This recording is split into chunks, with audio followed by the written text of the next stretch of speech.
Mke, mzidi mumeo mambo haya. Mzidi subira, mzidi usafi, uwe smart.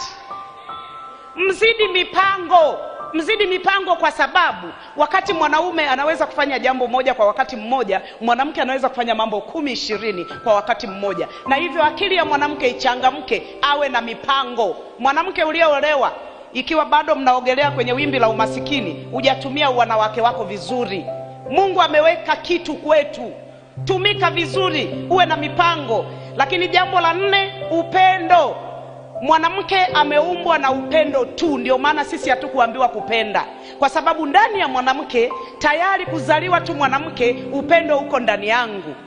Pia mzidi maombi, maombi, maombi, maombi. Mwanamke pumzi yake iwe maombi. Akipika jikoni anaomba, kila anachofanya aombe. Mwanamke aombe.